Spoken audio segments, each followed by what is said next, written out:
Hello again, super deformed robot fans. I picked up one of these other Robonimo / 5 Pro Studio VOTOMS mechs. This is the Bloodsucker, one of the coolest designs I think in that franchise. I have one other video on a different VOTOMS if you want to look it up. I think it was, well, I'll show you at the end anyways. So this packaging looks like an ammo can. It's pretty cool, I think. Sunrise owns VOTOMS, that animation.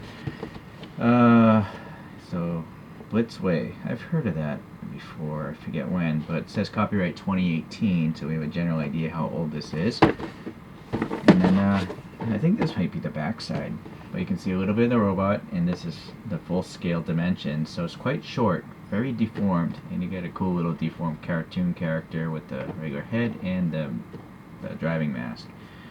These things, I don't know. Hands and a gun, it looks like. Alright, so I think this was open before. It's a used toy. Let's hope everything's in here. Yeah, I mean, this is not even taped. Or maybe it was taped, but I think it was opened before. Anything important here? The character goes in. It's a walking tank, pretty much, like an Avatar, but an Avatar really copied VOTOMS. And then the head should open up and it can go into crouching down mode. So when kneeling down like this, the character is supposed to hop in and out of the tank. In the cartoon series, that is. I may or may not actually bother doing that. It seems to have a side gun and a missile pod.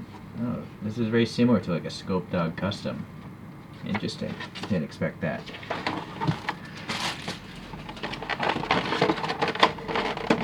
No tape on the... Oh, there was tape, so yeah, this is definitely a used one. But luckily we still have some protective film from keep that safe from shipping vibration. Here's those side parts. Oh, well, no, they were opened. Okay. But it looks like all the parts are there. This one.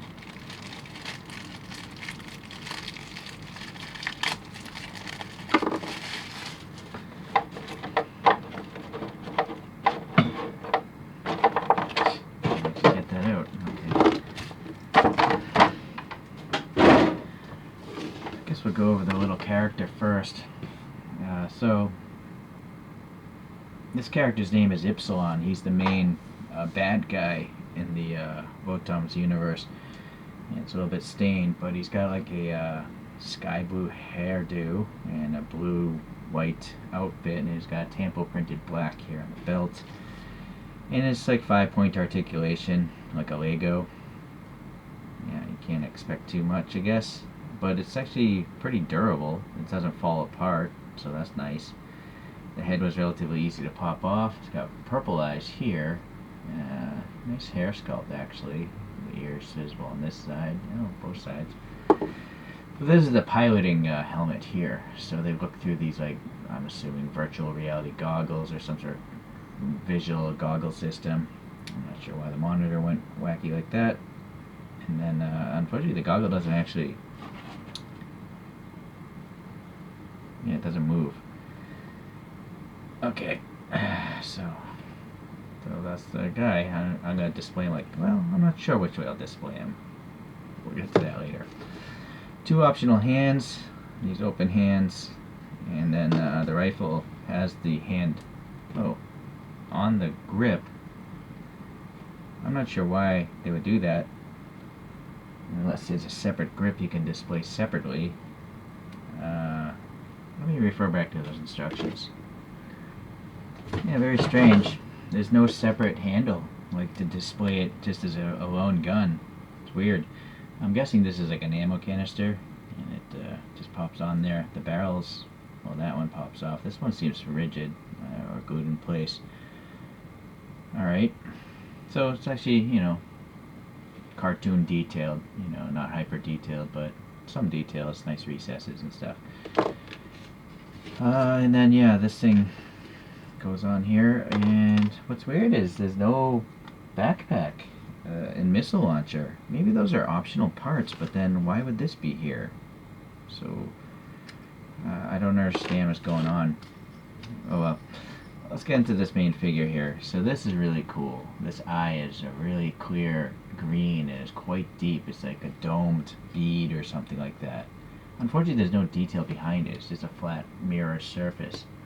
Would have been cool if like a detail like that was behind it, you know. But anyways, this is just painted metallic silver here, and then it's got these red paint apps here that look very perfect, very nicely done. And then so this visor flips up and you'd be able to see the character in there. In fact, let's do that right now. Oh, this thing fell off. But there's actually some under helmet details, hand grabs, and some control boxes. And then we have a nice brown seat. And unfortunately, the control stick doesn't pivot forward or anything. A couple, you know, console details and the like. So if I put this figure in here, it's so funny, it's so deformed. And then this pops down, and a pretty decent fit. Not the best plastic, the plastic fit, but still it's not sticking out, it's not obnoxious. And I guess these are little hooks that snap on there.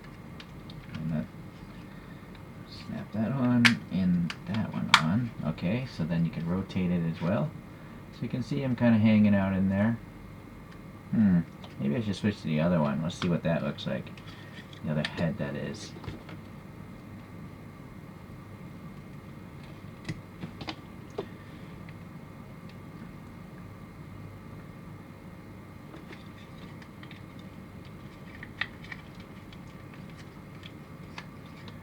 Yeah, I guess that's better, right? Seeing a little human head in there.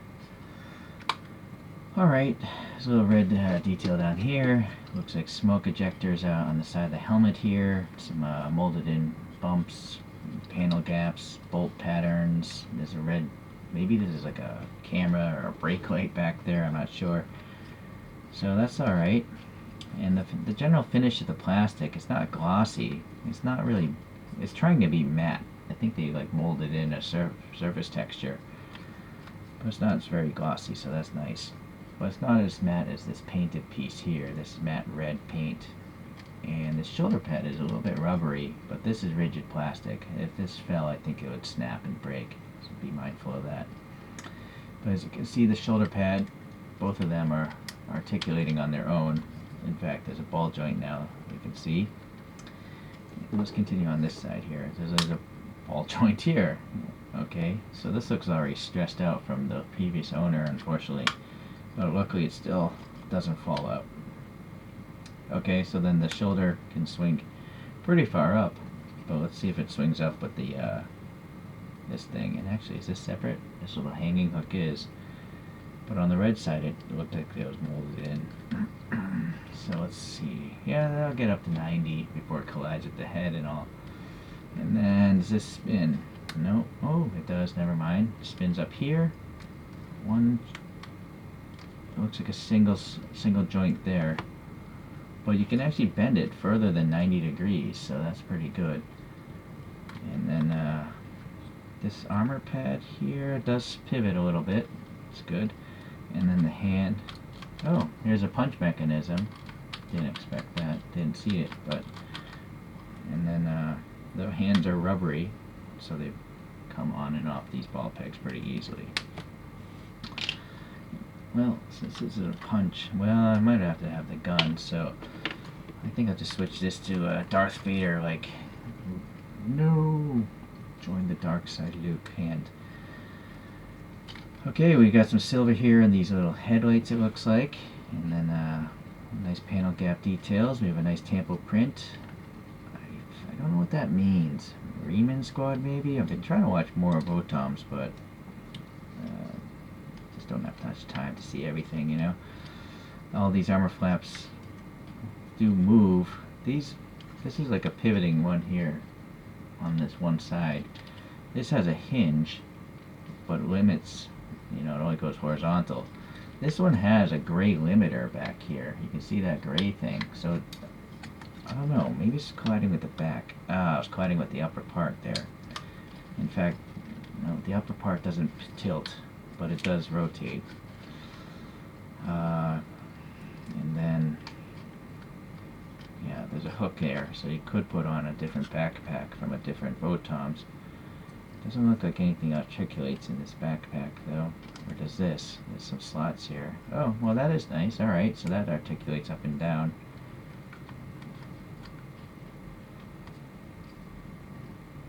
Alright, I like how that backpack is like a seamless integration with the rest of the torso. Alright, so now, yeah, you can get that up for the crouch down mode. So the back, back of the legs here, you can see this armor here gets out of the way.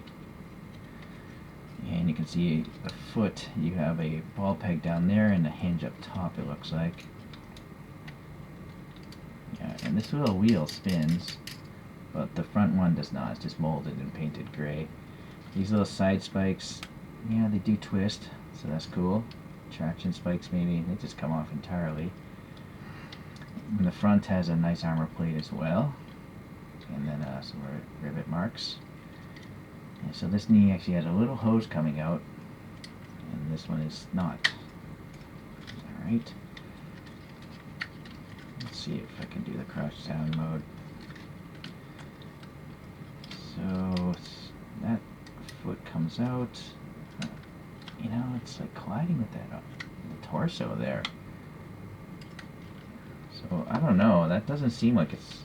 I think I have to pull the leg apart actually. No, there we go.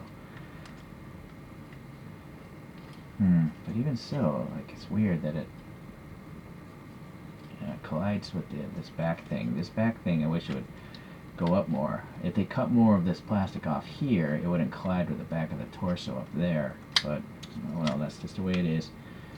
So, the ammo pack fell off there. So that's the crouch down mode, but the crouch down mode, the front end doesn't actually rest on anything. So it's kind of,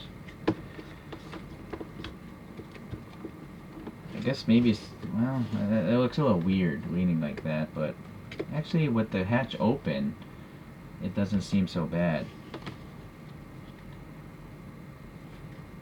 Okay, but I'm never gonna really display them with the crouch down mode. Let's see if we can put this leg back together. There's some sort of hook that actually probably hooks onto that crossbar. Just be mindful of these armor plates. You don't want to snap them. All this is rigid plastic except for like the hands and the shoulder pads. Everything else seems like it's a rigid plastic, so you gotta be careful playing with this thing. Alright, so it is a mystery that this thing was in here, like the instructions. Back again, it's got this piece, right? But, and it's also got this piece here.